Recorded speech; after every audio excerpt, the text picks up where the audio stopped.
las circunstancias institucionales de la Argentina, esto se puede poner muy picante, tanto si a Milei le va muy mal como si a Milei le va muy bien. Es una apuesta y es un desafío charlar, parar un poco para pensar, sobre todo qué está pasando con la comunicación en los tiempos del odio, en el tiempo del lenguaje virulento, de las agresiones, y lo estamos haciendo con distintas entrevistas, con periodistas, con intelectuales que respetamos, que admiramos, y el caso de hoy es muy particular porque vamos a hablar con Hugo Alconada Mon. Es abogado, es periodista de investigación, forma parte del Consorcio Internacional de Periodistas de Investigación, es prosecretario de redacción del diario La Nación y además es novelista. También vamos a hablar de los libros, ¿no? De los libros que aún con todo lo que pasa a nivel digital siguen siendo una suerte de objeto perfecto que resiste a todo. ¿Cómo estás, Hugo? Hola, Rey, gusto verte. Bienvenido. Bueno, gracias por recibirme. No, para mí es un placer siempre charlar con vos. Primero, contarles que Hugo está con un entusiasmo tremendo. Acaba de salir su segunda novela, La Cacería de Hierro, y nos sorprendió a todos. No por este libro, ya venimos con La Ciudad de las Ranas, el libro que gira alrededor también desde la ficción sobre la Fundación de La Plata. Digo que nos sorprendió como novelista y quiero empezar por acá, ¿no? Porque en principio uno no te hacía escribiendo estos libros después de haber escrito muchos libros sobre investigación periodística, ¿no? La Raíz creo que fue el último periodístico, La Raíz de todos los males, la corrupción y todo esto. ¿Por qué pasaste a la novela? Porque es un cable a tierra y porque en este contexto de tanta, como vos decís, virulencia, carga, es una forma que tengo de, por un lado, frenar, de recargar baterías, de enriquecerme aprendiendo de historia, de política, de inmigración, de anarquismo. Entonces, como aire fresco que me recarga para después volverme a zambullir en el baile cotidiano. ¿Leías novelas, leías ficción? Porque muchas veces pasa eso, ¿no? Sí. Que el entusiasmo con lo que uno lee te lleva a escribir, ¿no? Es eso. En mi caso, te digo, cuestión de gustos personales, yo no veo televisión, no miro series, he visto una sola en mi vida que es Peaky Blinders, nada más, me pareció genial, y me gusta por el contrario mucho leer, donde yo duermo en la habitación no hay televisión, entonces todas las noches leo, o ficción sobre todo, o no ficción, entonces llevo un ritmo más o menos de 50 libros al año. Es un muy buen ritmo. A mí me gusta, y entonces cuando estoy con energías, leo no ficción y me meto a leer sobre ciencias políticas, sobre actualidad, sobre historia, y cuando vengo demasiado cargado, me meto por el lado de la ficción, y aun cuando sea quizás novela negra, es una forma de disfrute. ¿Sabes que acabo de terminar anoche? A ver. El informe sobre Brody de Borges. Mira, te estás poniendo al día. Por ejemplo. Te estás poniendo al día, está bueno. ¿De dónde venís? Vos sos de La Plata, ¿no? Contame un poco de tu familia. Mira, una pregunta que no te hice en otras charlas. Familia de La Plata también, mezcla de una familia más tradicional de La Plata y una familia inmigrante, y que en la joda que se hace en mi ciudad es que a una halconada cuando nace no se le niega un vaso de agua y el título de abogado. Me tocó. Y te tocó. Pero en mi caso, yo desde el inicio yo ya sabía que quería dedicarme a lo que me dedico. De hecho, estudié Derecho como paso para dedicarme al periodismo de investigación. ¿Y por qué? ¿Cuándo pasó que te hiciste periodista? Porque, a ver, yo suelo decir que uno nace en forma natural, ¿no? En el nacimiento, y que muchas veces se nace después, cuando elige una profesión o un oficio con el que se identifica, donde pone muy fuerte el deseo. ¿Tenés registrado ese momento? Sí, y es bastante macabro. A ver, ¿por qué? Es el caso Oriel Bryant, que fue un femicidio que ocurrió en mi ciudad cuando yo tendría 9 años, 10 años. Siempre se sospechó del marido, o el ex marido, y que además esa mujer era amiga de mi mamá. Y los chicos yo los conocía. Entonces empecé a leer los diarios por una cuestión de a ver si encontraban al asesino de la madre de mis amigos. Y empecé a leerlo con, no sé si decirle la suerte, la fortuna, que el periodista que solía escribir sobre eso en el Diario del Día no escribía con la pirámide invertida, es decir, para los que nos están viendo, no era el típico texto tradicional y duro informativo, sino más con las herramientas de una crónica. O sea, hacía periodismo narrativo en aquella época ya. Y me fui enganchando. Y a partir de allí me terminó ocurriendo, Rey, que en vez de leer como los pibes que arrancan leyendo el diario por deportes o por los chistes, yo arranqué por la primera sección. Y además con la enorme fortuna de un padre que cuando yo le empecé a preguntar qué significa EEU, Estados Unidos, y qué significa Glassnode, Claro. y empezó Era tu Google. Y empezó a explicarme, en vez de decirme, nene, no molestes que estoy leyendo, era, vení, nene, vení que te explico. Abogado él también. Abogado, brillante. Y él me fue llevando. Estudio jurídico en La Plata, estudio jurídico en Buenos Aires, y que entonces cuando venía a Buenos Aires a trabajar, volvía a La Plata y me traía el diario La Nación, el diario Clarín, el diario Página. En el momento de Página, en el periodo de Swiftgate, Yomagate, Claro. Las investigaciones. Y con firmas extraordinarias, ¿no? Entonces, nene, léete esto. Y después lo discutíamos y en un momento me salió natural, Rey. Decir, yo quiero hacer eso. Ahí nomás, dije, yo quiero ser periodista. Y allí es cuando, a su vez, un muy buen consejo que me dio mi ¿Ya viejo. estabas estudiando Derecho? No, yo estaba todavía en la secundaria. De hecho, yo fui presidente del centro de estudiantes y terminé haciendo una revista del colegio, el anuario, más una revista, por la cual casi me echan. Porque ya empecé a meter los dedos en el enchufe adentro del diario, del colegio. ¿Militabas políticamente? ¿Estabas en, No. ¿No? Tengo corazoncito, sí, como cualquiera, y he involucrado mucho en la política, porque además la mamé en la familia. Sí, sí. Pero no una política partidaria militante. Sí mucho de política, pero no militante en un partido. Y a su vez, lo que terminó ocurriendo era que cuando tenía 16, 17, otra vez mi viejo, un muy buen consejo fue, vos querés hacer eso, ¿por qué no vas a preguntarle a los distintos periodistas cuando vengan a La Plata? Encáralos. Como si vos fueras ahora en La Plata a presentar tu libro. Andar ahí, anda a verlo, charlar, preguntar. Y cuando sale, lo encara de una. Yo te encargo a vos y diga, Rey, para hacer lo que vos hacés, ¿qué es lo que tengo que hacer? Y vos sobre pie me respondía, bueno, estudiá tal cosa. La mayoría, Rey, lo que terminó ocurriendo era que me recomendaban no estudiar periodismo para hacer lo que hago, que es periodismo de investigación, sino estudiar o Derecho, o Ciencias Políticas, o Economía. Y después el periodismo igual. Y es lo que hice. Mirá vos. Y bueno, encaraste con el periodismo en una época, vos ya estaban las computadoras, obvio. Sí, claro. Yo arranqué la transición. Es decir, yo ya fui un hombre no de máquina de escribir, sino de computadora, pero si me quiero colgar una medallita, yo fui el primer periodista del diario La Nación que escribió una nota entera en el telefonito. Porque yo era corresponsal ante la Casa Blanca y allá empezaban los smartphones, que todavía no estaban en la Argentina. Yo ya tenía uno y uno de los primeros textos que yo escribí de ese modo fue una nota desde el estadio de Denver, Colorado, durante la campaña de Barack Obama, y yo adentro del estadio tipeando la nota y mandándola por mail desde el mismo telefonito. Wow. Yo sé, está claro que soy más grande que vos. Yo agarré todavía la redacción con algunas máquinas de escribir. Mirá. Todavía. Recuerdo en Clarín estaba Emilio Petkov, que se resistía y lo dejaban seguir escribiendo a máquina. Era la única máquina que sonaba, Mirá. Era rarísimo. Claro, el tipo ya estaba muy grande y no tenía ganas de pasar a la computadora. Siempre me acuerdo de eso. Pero bueno, cambió todo, ¿no? Y cambió tanto que yo en este momento ya estoy empezando a experimentar con inteligencia artificial para los trabajos de investigación.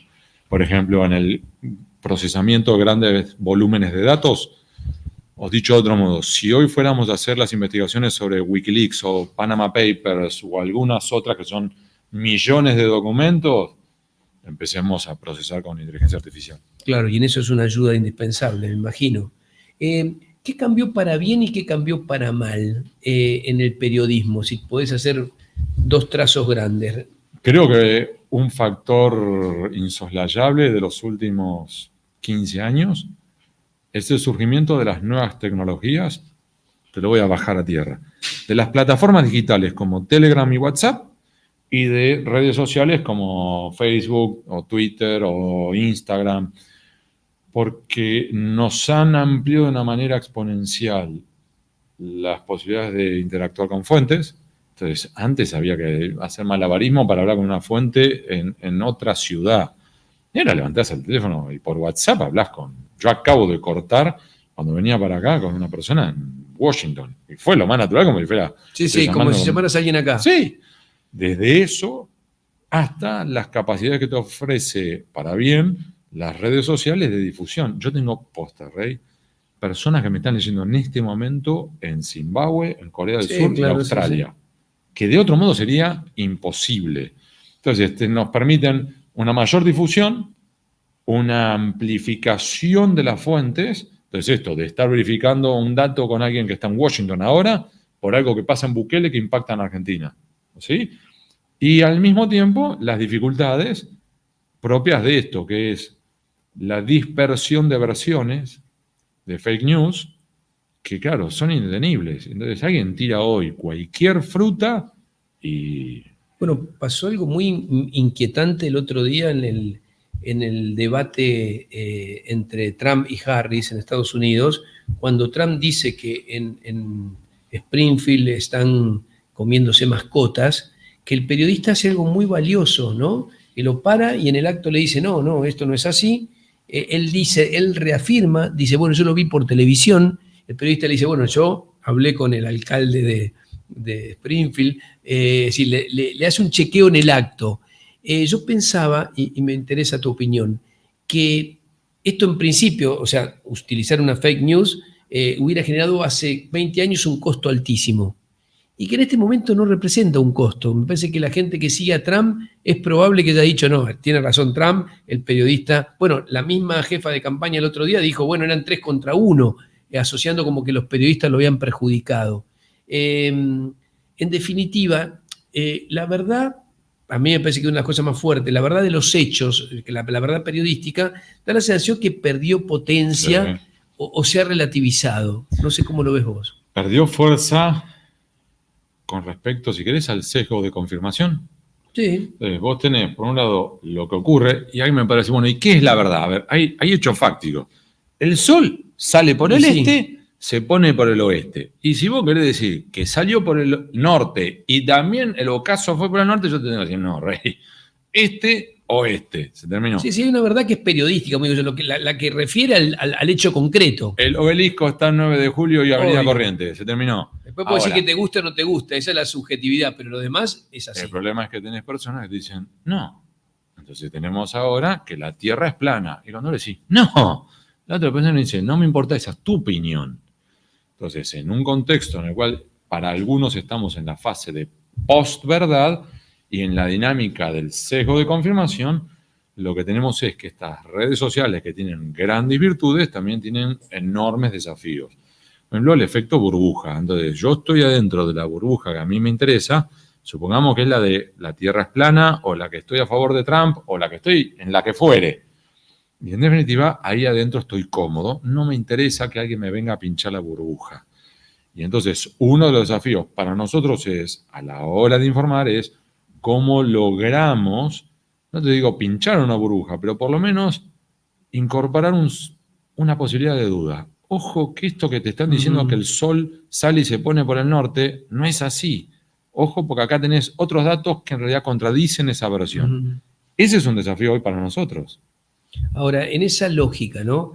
Yo pensaba, también la aparición de estos nuevos liderazgos que hay en el mundo, ¿no? Algunos la mayoría de derecha, hay que decirlo, pero también hay opciones por el lado de la izquierda, ¿no? Si uno ve lo que es Maduro, Ortega, pero en general se ha dado con líderes de la derecha que ponen en cuestión el periodismo todo el tiempo. Y cuando viene la impugnación, no sé, el caso de Milei en la Argentina, vos decís, che, qué raro, porque está insultando, agrediendo a todo el arco periodístico, ¿no? A los que son progres o a los que son liberales o a los que están más lejos o más cerca de su posición ideológica. Yo creo que ahí hay una suerte de imputación al periodismo para que vos validés sus modos de comunicación, ¿no? Ahora, en ese marco, ¿cómo laburás vos que haces trabajos de investigación? Y a mí me consta, y a los que te conocen sabemos que has tenido problemas con casi todos los gobiernos en general. Con casi todos los gobiernos que de alguna manera te han tenido que bancar, entre comillas, con algún informe, alguna nota que no les gustó. ¿Este contexto es distinto? ¿Te complica más el laburo? Yo lo que veo es un desafío adicional. que es cómo llegar a determinadas audiencias que nunca he llegado. Que a su vez quizás antes estaba la oportunidad de llegar, Rey. Ahora la veo cada vez más difícil. La sensación de unas burbujas que ya dejaron de ser unas burbujas fáciles de pinchar, sino que son burbujas solidificadas, endurecidas o cristalizadas. Y vos decís que no aceptan absolutamente nada. Y es un desafío. Entonces, por un lado, la respuesta ramplona, simplona sería, Rey, yo me dedico a investigar, yo me dedico a informar y yo difundo. Y el que lo quiera leer, lo lee. Y eso es un error, porque parte de mi trabajo también es tratar de difundir esa información. Entonces, te doy un ejemplo concreto. Yo tengo más o menos 700.000 seguidores en Twitter. 128, creo, la última vez me fijé, en Instagram. 75.000 en Facebook. Y te puedo muchísima dando, gente. Te puedo seguir dando distintos ejemplos. Incluso estoy ahora jugueteando en TikTok a ver si funciona. 25 años de ejercicio profesional y 3 hijos de 24, 21 y 17 que están en las distintas redes sociales y nunca, aunque posteo cada una de mis notas, nunca he llegado a ellos. Es decir, aunque son mis hijos y están en todas las redes sociales al igual que yo, nunca he logrado que el algoritmo les permita material tuyo. Entonces, podría quejarme a los algoritmos o debería preguntarme cómo logro amplificar mi llegada de un modo que llegue a esas audiencias que no necesariamente están en contra o están, digamos, concentradas. Sí, no lo reciben por lo pronto, no sabemos que están en contra o a favor. Entonces, ese es un desafío, por un ejemplo. Y si querés, déjame darle un elogio, si querés, a Milei. Milei sí logró entrar a determinadas audiencias que yo no. Sí, claro. Entonces, si querés, es para aprender. ¿Cómo lo logró Javier Milei? ¿Hay algo de lo que él hace que sea replicable, que se pueda utilizar para llegar también a esas audiencias? ¿O es una variante en la cual, por sus técnicas o por su retórica, yo no puedo llegar porque es otro juego, supongamos? Hay algo que sí debe funcionar en Milei, que le funciona a Trump y a todos los discursos negativos o de insulto, y es que funcionan mejor. Yo el otro día leía a Johan Hari, un texto extraordinario, después te lo voy a pasar, que él reflexionaba sobre eso. Decía, miren, hay algo que tiene que ver con lo negativo que tiene más recorrido. Y hacía un ejemplo, 2 chicas van a una fiesta, la misma fiesta, una después cuando en TikTok sube la historia, dice, la pasé genial, fue todo hermoso, me trataron bien, etcétera, etcétera. Y la otra pone, el lugar es horrible, me quitaron el novio, me peleé con María. Bueno, ¿cuál de las dos tiene más recorrido? Está claro que la del sesgo negativo. Déjame hablar sobre eso un segundo, Rey, que es la astucia que han tenido algunos que comunican que no caen en la trampa del odio o de lo que se llama el discurso del odio, el hate speech en inglés, porque corren el riesgo de ser prohibidos o ser suspendidos sus cuentas. Entonces juegan al límite de ese offside con lo que se llama la indignación. Lo que buscan es que el que está recibiendo eso se indigne, que sea el receptor el que eventualmente genere odio o frustración o lo que fuere, pero es movilizarlo a partir de la indignación. Y eso a su vez combinado con fake news, a veces. Es decir, o déjame también para ser prolijo o si quieres un poco más benévolo, por lo menos jugar al límite de la verdad. Entonces te doy un ejemplo puntual. Hubo hace unos años una serie de incidentes en Londres y corrió la versión de que durante esos riots, como le dicen los ingleses, habían liberado del zoológico de Londres a un tigre y que ese tigre estaba dando vueltas por el metro de Londres. Si lo que nos están viendo ponen Londres, tigre, zoológico, subte o metro, lo van a encontrar. Y se hicieron estudios en los cuales el zoológico muy rápido reaccionó y dice, no, acá está la foto, nuestros, no sé, eran 6 tigres, nuestros 6 tigres están acá. Así que muchachos, tranquilo que eso no. Entonces, lo que midieron Pero aún así sigue funcionando la versión del tigre. La mentira tigre. Saltó a una velocidad mucho más elevada que la verdad y además llegó a más audiencia que la verdad. Con lo cual, todavía hoy hay gente que en Londres dice, no, porque la vez que se les escapó o soltaron ese tigre. Eso, hay muchos líderes que conscientes de eso te juegan con la indignación te juegan al límite del offside con la verdad o la posverdad, y a partir de Ahora, ahí... el gran tema es si esto termina afectando al sistema democrático como lo conocemos. Porque yo lo que veo, ¿por qué Milei, en lugar de decir disiento con los diputados que aprobaron esto porque me cambia el equilibrio fiscal, lo voy a vetar, lo voy a cuestionar, dice malditas ratas degenerados fiscales? Porque ese lenguaje es el que tiene una propulsión mediática impactante, ¿no? Impresionante, eso es lo que se viraliza. Yo Lo que creo decimos, que sí. el llamado al enojo, a la ira, ¿no? Yo creo que sí, que afecta. El discurso público es uno de los factores claves de una democracia. Incluso más, uno de los pilares de la democracia es, por un lado, la libertad de expresión, pero una expresión responsable. ¿Eso qué quiere decir? Que no es el libre albedrío en la dinámica que yo puedo eventualmente, con un discurso, alentar el racismo o la misoginia o la pederastia o lo que fuere. Hay límites que en cualquier ámbito de responsabilidad como adultos, hay límites que no se cruzan. Y que en una democracia además conlleva la tolerancia recíproca. Entonces, puedo no estar de acuerdo con unas personas, pero que al mismo tiempo tengo que habilitar la interacción. Obviamente que hay límites. Si la otra persona impulsa el exterminio de los gitanos... Sí, el delito, ¿no? De exacto, pronto. El exterminio de los gitanos o el exterminio de los judíos o lo que fuere, esos son límites donde se penaliza a través de la ley. Pero ¿cuál es el sentido de negarle al otro la entidad como persona y como persona política? Que, si querés, incluso también esto es de los reprochos al kirchnerismo. Quiere decir, nosotros representamos al pueblo, el otro no es pueblo. Y ahora cuando Milei se adjudica la verdad, ¿y el resto qué significa? ¿Que están todos equivocados? Y sí, las fuerzas del cielo, los buenos somos nosotros. No, claro que es delicado. Y te aviso, sí. Yo tampoco me chupo el dedo, Rey. A ver, Churchill era picante cuando hablaba en su discurso. Ahora, a su vez, había veces en las cuales se sentaba y negociaba. Y era una discusión fuerte. Estamos hablando de si Inglaterra iba o no a la guerra contra Hitler. O sea, no que estamos hablando de discutir sobre si vamos a podar o no podar los cerezos del parque no sé qué. No, estamos hablando si toleraban o no toleraban a Hitler. Y aún así, era un diálogo. Pensaba, cuando uno advierte sobre los peligros para la democracia, es porque se han dado hechos concretos, ¿no? El ataque al Plan Alto en Brasil, el ataque al Capitolio, de pronto que un dirigente con mucha popularidad diga, no sé, una fake news, me robaron las elecciones, o pasó tal cosa, o se manipule, ¿no? Yo empiezo a ver esas luces de alerta que no existían antes, ¿no? Además, nosotros ya hemos tropezado tristemente en nuestra historia con algunas de estas piedras. Empezamos a tropezar, elegí vos, en el año 30, o en el año 45, o en los años 60, o en los años 70. Cada uno ponga lo que nos está viendo cuándo. Pero ya lo vivimos, ya hemos tropezado con esas piedras. Entonces, aprendamos de nuestros propios traspiés para no repetirlo. Entonces, la intolerancia nos llevó a la violencia. Aprendamos para no repetir esos errores.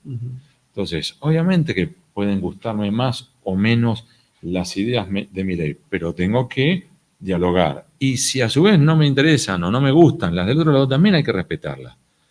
Fomentemos el debate público. A ver, incluso más. Esto vos me lo has escuchado hablar más de una vez.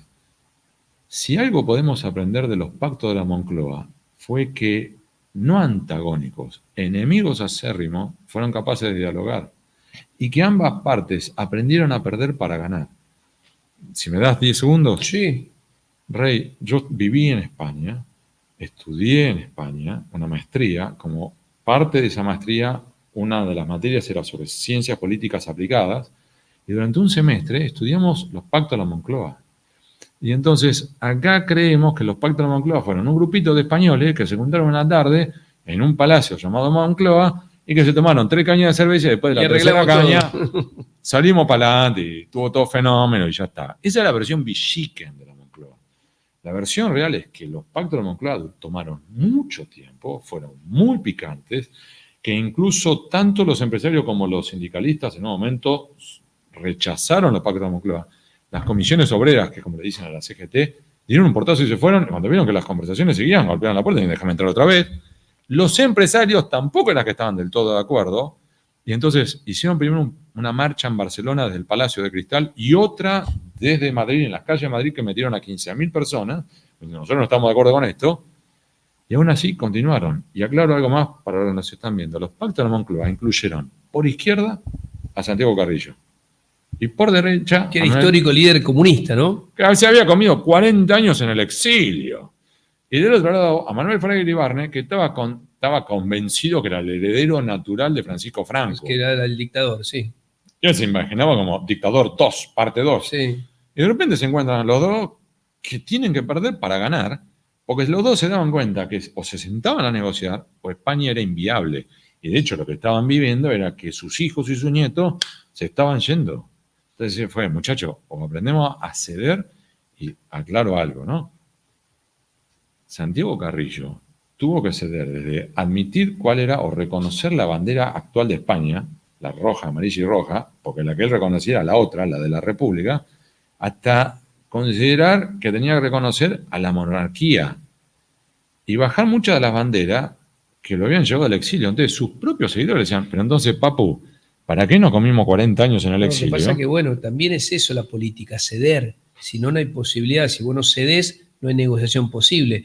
Lo que pasa es que a mí lo que me preocupa y veo una distancia grande ante esa posibilidad. Vos decís, bueno, Milei llama un pacto de mayo, pero redacta antes las discusiones, o sea, no hay posibilidad de charlar. Porque de los dos lados bueno, yo acá no es que consensúo, negocio en el sentido virtuoso de la palabra, sino que es aplasto, obligo, impongo. Entonces, estas son mis condiciones, estas son mis cláusulas firmadas. Y el otro te dice, no, acá es una dinámica mutua. Que es lo mismo que hizo Konrad Adenauer en Alemania, sí. Lo mismo que hicieron en Japón, lo mismo que hicieron... Sí, a ver, sentémonos en qué estamos de acuerdo. Acordemos 4 o 5 cosas que nos permitan construir hacia futuro. Parece que estamos lejos en Argentina de una chance así, ¿no? Porque además, cuando vos tenés, Rey, que ahora tenemos los DNU para un lado, naturalmente, lo que vas a tener es que el siguiente presidente sea X, Y o Z, te va a decir, perdón, ¿y por qué yo no puedo ser? ¿Por qué no puedo meter un DNU diciendo lo que quiero? ¿No? ¿Y por qué no me puedo meter en ese DNU que, por ejemplo, a partir de ahora la bandera argentina es la de Estudiantes de La Plata? Claro. ¿Por qué no? Si Milei hizo lo que hizo, y eventualmente antes lo hizo Cristina, y antes lo hizo Macri, y antes lo hizo Menem, y antes lo hizo, ¿por qué yo no? Entonces, ¿qué vamos a estar? A los bandazos, y cada 11 de diciembre, cada 4 años, vamos a estar tirando para un lado o para el otro, hasta, exagero, cambiando de bandera argentina. ¿Cuándo?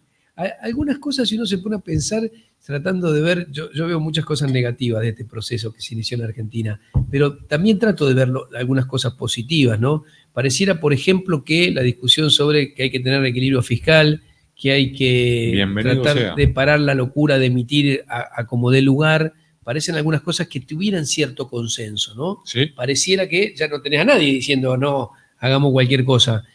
Con la economía, pareciera por lo pronto. Es que la sensación que a mí me da, Rey, en eso es muy breve. Hemos llegado, al menos en eso, a coincidir en el qué.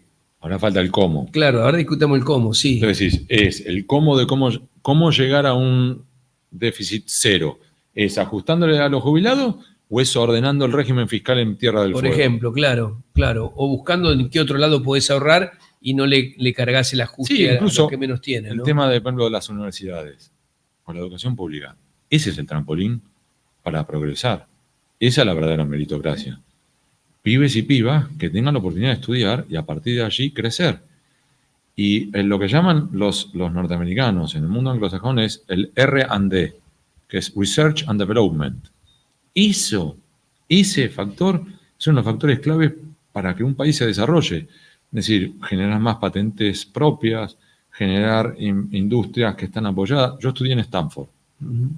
Stanford le puso guita a estudiantes que tenían un proyectito medio loco. Hoy ese proyectito se llama Google. Entonces, Stanford como universidad tiene acciones ahí adentro, porque como si vos vinieras con 3 colaboradores tuyos, mira, yo tengo esto en la cabeza, y Stanford dice, bueno, ok, a ver, acá tenés la tarasca. Desarrollen, me sumo. Yo soy capitalista y además yo te coloco a mis profesores como tus asesores en management, eventualmente también en cuestiones tecnológicas. Si esto funciona mal, me tocó perder. Si funciona bien, yo tengo el 10% de las acciones. Claro. Hoy, Stanford es... Ahora, no está encarado de esa manera acá, porque aquí parece todo lo contrario, ¿no? De financio y de financio. Porque, a ver, hay discusiones que son viables siempre y cuando vos no arranqué diciendo lo voy a destruir a esto. Si vos arrancás diciendo, che, esto hay que mejorarlo porque está mal, eso da una posibilidad.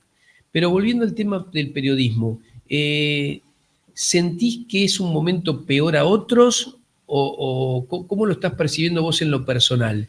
Porque hay periodistas que dicen, bueno, me siento agredido como nunca, no sé, reacciono, y son casi de todo el arco en este momento en Argentina. Es muy difícil plantearlo como mejor o peor, y no es que te esté esquivando la jeringa, pero es porque yo he tenido vivencias que muchas ni siquiera han salido a la luz jamás. ¿Ves? A mí me han espiado distintos gobiernos, he tenido problemas incluso en las calles con distintos gobiernos. Entonces, ¿cómo te mensuro eso?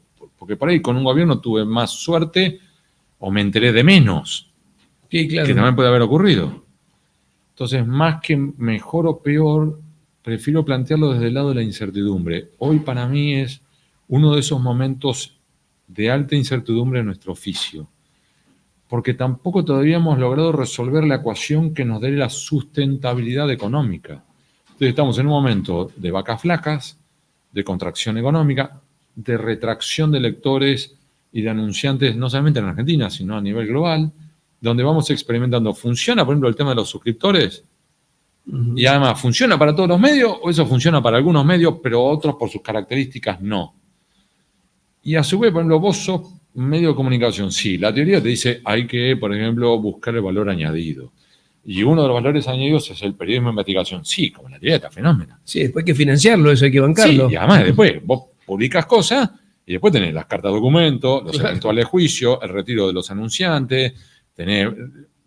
Hay de hecho, se hace muy poco periodismo de investigación, es una de las cosas que pero, se Rey, hay investigaciones mías que yo me tengo que seguir la triste medallita, otra vez otra medalla, pero esta de las tristes, yo he generado que el diario le retiraran publicidad por $1 millón. Entonces el diario dice, querido, si así funciona el retiro, el periodismo de investigación, no hagamos más. Gracias, tomate vacaciones. Claro, desde eso hasta una investigación mía que generó, tiene el récord de la nota que más suscriptores renunciaron en la historia del diario. Enojados. Claro, entonces el diario también va a decir, poquito, mal y pronto, no jodas más. Vivimos de esto, no jodas más, claro. Entonces, escribí novelas, subito. En la teoría, en la práctica. Entonces, valor añadido, sí, determinado valor añadido. Obviamente que después también te puedo decir, hay otras investigaciones que generaron también récord de suscripciones. Entonces, es como, por eso te digo, no es la ecuación simplona. Y entonces, en ese contexto, hoy estamos en un periodo de experimentación. Bueno, esto, el streaming, ¿funciona o no funciona? Estamos viéndolo ahora. Y sí. Y los podcasts, por ejemplo, ahora en cualquiera de las plataformas para podcast. Bueno, no sabía si podía decir el nombre o no. Entonces, ¿funciona o no funciona? Y lo que ¿te reditúan cuánto? Y los sí, no, estamos en... A ver, es un cambio, el cambio tecnológico nos modifica a todos, ¿no? Está claro. Para cerrar un poco la idea de lo que está pasando en Argentina con el periodismo y con la política, ¿temés que pueda haber alguna deriva autoritaria mayor o no? Sí. Ah, sí, mirá. ¿Por qué? Porque creo que por las circunstancias institucionales de la Argentina, esto se puede poner muy picante, tanto si a Milei le va muy mal como si a Milei le va muy bien. Wow, mirá, explícame en los dos casos. Una de las virtudes que tiene Estados Unidos es que tiene un sistema institucional fuerte que fue capaz de tolerar a un George W. Bush o tolerar a un Joe Biden. Es decir, un tipo que era capaz de invadir Irak o invadir Afganistán y a un tipo que estaba francamente en problemas si no está senil. Y que al mismo tiempo pudo lidiar con un Trump y pararle el carro en determinado momento, pero al mismo tiempo ahora está viendo si no vuelve. Pero tiene, digamos, una estructura institucional relativamente fuerte que aguanta esos terremotos. La Argentina no tiene esa fortaleza institucional. Entonces, si a Milei le va muy mal, ¿qué viene después? Y no estoy hablando de si vuelve el kirchnerismo o no, sino no hay figuras, no hay estructuras partidarias consistentes con plataformas. Que voy a decir, mira, si a Milei le va muy mal, están esta opción por centro izquierda, esta opción por centro derecha, esta opción por, con estas figuras, con estas plataformas, con estas propuestas. No. Bien. Y por eso vamos a saber que un mes antes de las elecciones te aparece uno y te dice, yo quiero ir. ¿Y qué sale de ahí? Y al mismo tiempo, y si Milei le va muy bien, podría sentirse revalidado y llevarse eso a una tentación de decir, vamos a hacer un DNU a la potencia por 4. Vamos a por todo. Y que eventualmente si alguien dice, no, pero pará, porque vos, poneme ahora el año que viene, que ganara con el 55% de los votos. Hay que aclarar que diputado se renueva por mitades. Con lo cual, si Sí, Milei, no va a tener una gran mayoría sí, igual. vamos a hacerlo números muy, muy simplones. Si Milei obtuviera el 60% de los votos, pero se renueva la mitad de la bancada, él, como es 60%, la mitad es 30%, él obtendría el 30% de la bancada de la Cámara de Diputados. Con lo cual, aún si él entonces en la Cámara de Diputados decía, yo ahora quiero impulsar este proyecto de ley, él tendría 30% de los escaños. Y en Senado es 1/3. Sí, claro. Entonces, eventualmente él podría sentirse y decir, mira, sí, yo tendré el 30% en el diputado, pero yo tengo el 60% de los votos. Quiero ir por un plebiscito. Y cuando él le dijera, como está en la Constitución, hay determinados temas que no se pueden modificar por un referendo, temas tributarios, temas penales, el otro decía, me importa 3 carajos. Allá voy. O sea que temés incluso una deriva autoritaria. Y esto, incluso en los bandazos, y supongamos que no. Pero ¿y el próximo?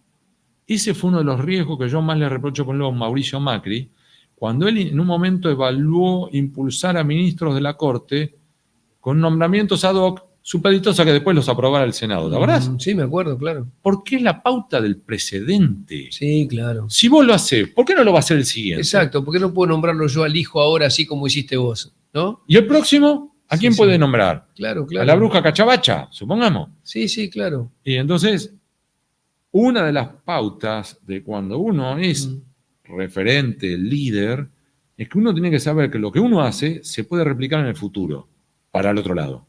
Entonces, uno tiene que aprender a autolimitarse. ¿Cómo te llevas con el teléfono inteligente, como digo yo? Para mí, la gran revolución, está bien, una etapa fue Internet, pero después fue el telefonito, que tiene todo y que hace que prácticamente tengamos un objeto que nos genera adicción, ¿no? No sé, en los chicos es algo impresionante, pero en casi todo, porque uno dice los chicos, pero uno mismo está en esa película, ¿no? ¿Cómo te llevas vos con eso? Porque para nosotros es un elemento de trabajo, siempre tenemos el atajo de decir, bueno, pero estoy trabajando, pero ¿cómo la vas llevando? Con una relación de amor-odio, porque en algunas ocasiones me ha permitido hacer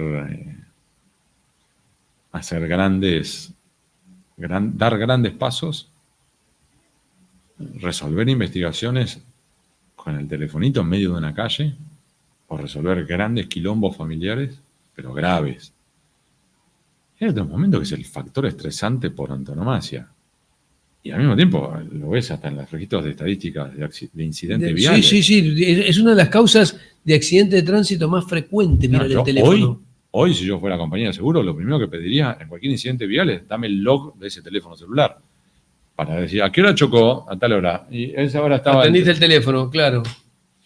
¿Y cómo te llevas con eso? ¿Podés cortar? Porque yo estoy ahora en un esfuerzo gigante de apagarlo. Porque me doy cuenta que si no lo apago, si no tomo una decisión radical, como decir, no estoy una hora haciendo algo, tranquilo. Bueno, yo estoy aprendiendo eso también. Me cuesta mucho, lo veo igual, aunque no suene, lo veo igual. Yo lo que estoy empezando a hacer... Han logrado eso, ¿no? Porque el sistema ha logrado eso, que vos estés pendiente de él. Yo he empezado a obligarme a mí mismo a alejar el teléfono cuando tengo que escribir. Entonces, bueno, lo pongo en modo silencio, mirando la pantalla, pero la dejo lejos. Entonces, si veo que es una llamada y yo veo que es alguien que yo tengo que atender, tomo el teléfono. Si no, que quede pero ahí. apagado nunca todavía. Sí. Yo estoy haciendo una lucha. Estoy empezando a partir de las 10 de la noche, decir... Tratás de cortar. Sí, porque incluso quienes tienen que llamarme en una emergencia tienen otra opción eventualmente. Llaman a mi casa o a mi... Claro, tienen una opción. De hecho, eso lo hice una vez en vacaciones. ¿Qué hiciste? Estaba detonado y les dije al diario, dije, mi celular lo va a tener mi mujer. Y me lo pasas Así que eventualmente. si vas a llamar, la que va a atender es mi mujer. Y bancátela a ella. Y bancátela a ella a ver si te animás. De hecho, lo que también he hecho con mis viejos, que mis viejos tienen problemas de salud, es no me llamen. Entonces, me escriben, me mandan mensaje de audio. Y yo me comunico. Pero entonces yo sé que si me llaman, Es porque es algo muy urgente. entonces aunque esté con el Ahí presidente, dejas todo. porque papá, por ejemplo, estuvo 5 veces internado en unidad coronaria en el último año y medio. Bueno, sé que si papá llamó, Es porque te necesita o pasa algo Exacto. importante. ya. Está claro. Hugo, ¿sos optimista con todo lo que está dando vueltas? Porque hay gente que dice, no, se viene la inteligencia artificial. Vos dijiste, yo la estoy usando para la investigación. Cuando hablas con los médicos te dicen, mira, es un elemento fantástico. Pero también empiezan a aparecer voces de alarma, ¿no? Que dicen, cuidado, se puede autorregular, puede generar un problema. Por ejemplo, si hay inteligencia artificial maneja no sé, un sistema de misiles, podría reaccionar, no sé. ¿Qué mirada tenés con respecto a todo eso? Bueno, de eso soy bastante pragmático. Uh-huh. Y abordo la inteligencia artificial, quizás sea algo muy simplificador de mi parte, pero lo abordo del mismo modo que abordo desde las sociedades offshore hasta las armas de fuego. Es decir, no es la tecnología o el instrumento en sí, sino cómo lo utilizamos nosotros y quiénes. Entonces, un arma de fuego en las manos correctas previene un delito. Un arma de fuego en las manos incorrectas mata a alguien. O sociedades offshore, en las manos correctas te permite, incluso tributando, preservar de ciertos riesgos. Por ejemplo, uno de los países donde más titulares de sociedades offshore registra es Venezuela. Entonces vos tenés personas que incluso tributan a Venezuela, pero mantienen los activos en manos de sociedades offshore. Entonces, sí, yo te pago todos los impuestos, pero está fuera de tu control. Para que Maduro no pueda de la noche a la mañana decir a partir de ahora, pimba. Y la inteligencia artificial creo lo mismo. Creo que puede dar grandes beneficios. Entonces tenés de Yuval Noah Harari remarcando cómo se está aplicando en la Universidad de Jerusalén, o como vos decís, para, por ejemplo, medicina, o yo te puedo hablar sobre periodismo de investigación, o Sí. tantos otros. Y al mismo tiempo, si hay algunas consideraciones, yo tengo los datos que el gobierno gringo le pidió a Google parar la pelota con un desarrollo que tenía de inteligencia artificial hasta después de las elecciones presidenciales nuestras, porque según cómo se aplique eso, podemos terminar un quilombo. Te doy un ejemplo. Con la inteligencia artificial vos podrías tener ahora un video de, bueno, Kamala Harris en una habitación con un caballo, cualquier o cosa. a Donald Trump esnifiando cocaína rodeada de criaturas. Uh-huh. Entonces, sí, ¿sabés? Y para cuando vos podría lograste, alterar, claro, hasta que lo desmentís, podría alterar el resultado electoral. Y además, ¿y lográs desmentir o la gente se come la maga igual? Y te vas a decir, sí. no, vos desmentiste porque en realidad... Es lo que decíamos antes, el problema de fake news es que un montón de gente no van a permear en que cuando vos le digas, no, mira, esto es falso. Y no importa. Te doy un ejemplo, muy breve.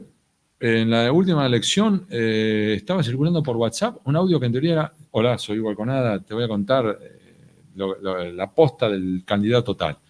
Y en teoría era yo hablando de cómo se financiaba una campaña electoral. Ese no era yo. ¿Sabes cómo me enteré? Porque mi tía y madrina, que no tiene hijos, yo soy como un hijo para ella, dice, Huguito, acabo de escuchar tu audio, clarísimo, menos mal que contaste escuché, que eso, qué eso. Pedazo de hijo de puta. Qué fuerte, ¿no? Y yo le digo, perdón, Pato, ¿de qué estás hablando? Yo no grabé nada, wow. ¿Qué audio? Te me lo manda y le digo, Pato, no soy yo. ¿Sabes cómo terminó la historia?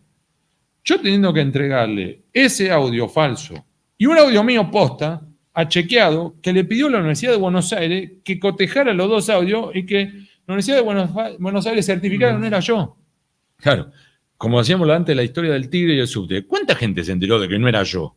Claro. Ahora, la inmensa mayoría se comió el derrape, incluida mi tía. Eso pasa en un día de elecciones y... Es un despelote.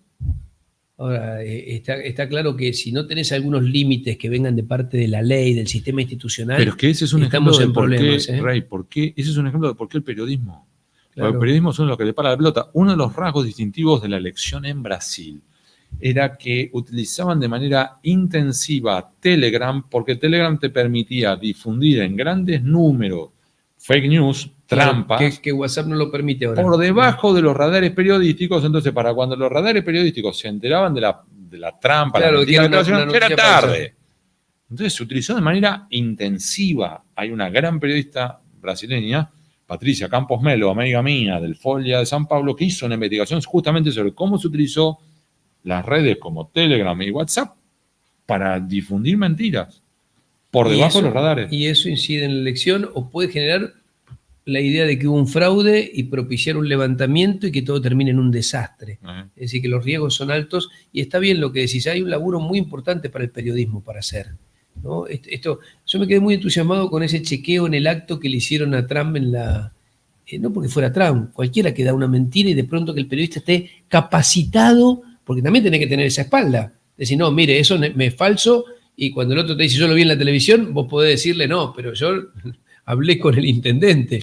Pero no ahí, sé, con si el querés, alcalde. tuviste la enorme fortuna que ese periodista ya había hablado con ese intendente. Claro, si no queda. Que ahí, a su vez, por eso también yo considero muy valioso lo que algunas iniciativas, como la que lideró Chequeado en las últimas elecciones, que había hecho, no me acuerdo cómo llamaba,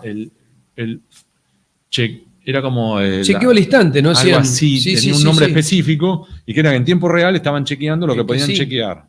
Es que me parece que vamos a tener que confiar mucho en esos sistemas y en nuestra forma de laburar. Hay un compromiso muy grande en este momento para asumir, no por una perspectiva de que nos simpaticen algunas ideas más que otras, sino en nombre de esto que decíamos, ¿no? La verdad de los hechos, ¿no? La verdad periodística, por llamarlo de alguna manera.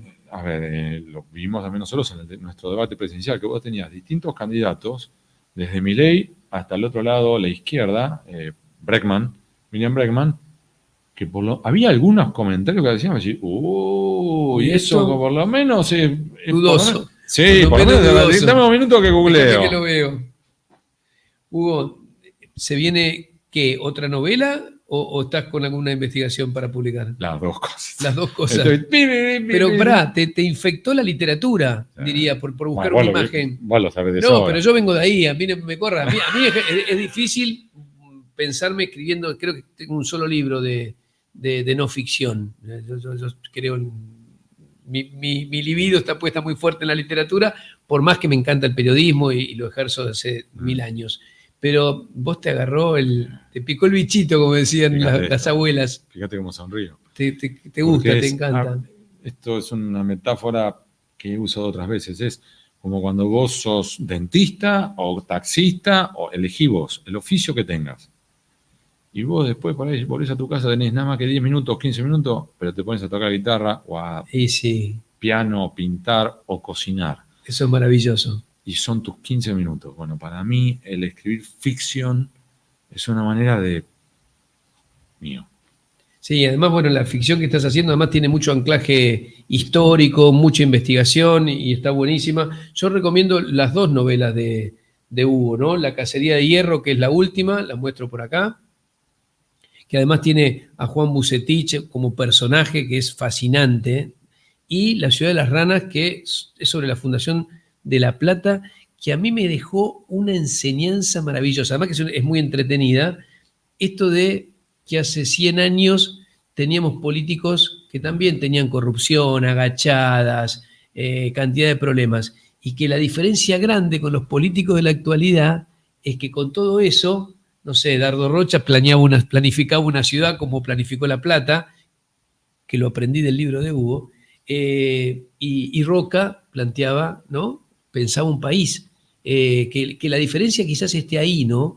No es que el problema sea la corrupción puntualmente, aunque es un problema. Me alegro que lo menciones, porque si no, Rey, sería caer en la tentación de tuvimos una generación dorada, una generación que era brillante como Churchill, estadista como Konrad Adenauer, éticos como la Madre Teresa. No, eran picantes, eran bravos, eran coimeros, se espiaban entre sí. Pero condicionaban a la prensa, como contabas. La compraban. Por ejemplo. Ahora, al mismo tiempo, fueron capaces de comprender que había algunos consensos básicos que había que aplicar.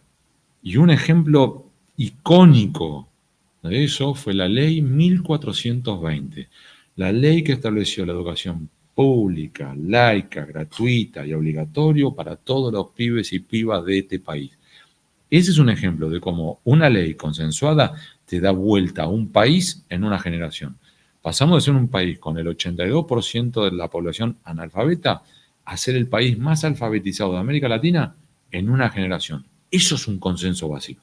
Totalmente, es una gran referencia. Y además de entender el Estado participando de forma virtuosa, no esto de malo, más o menos Estado, es un Estado funcionando bien en definitiva, ¿no? Y insisto, no estamos hablando de un periodo fácil, era un periodo picante. Invito a los que nos están viendo, que mientras que nos están viendo, googleen de la Cárcova, reitero, de la Cárcova, y pongan entre comillas, sin pan y sin trabajo. Es un óleo de la década del 90, del siglo XIX, mírenla, y te van a mostrar lo que vivían, la desesperación de muchos hombres y mujeres que vinieron buscando un futuro mejor y no había pan y no había trabajo.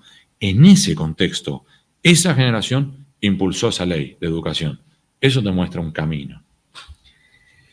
La charla con Hugo Alconadamón y este juego que nos permite su entusiasmo, ¿no? Pasar de la literatura a la historia, al periodismo, a las nuevas tecnologías. Ojalá lo hayan disfrutado tanto como yo. Nos encontramos en cualquier momento. Gracias.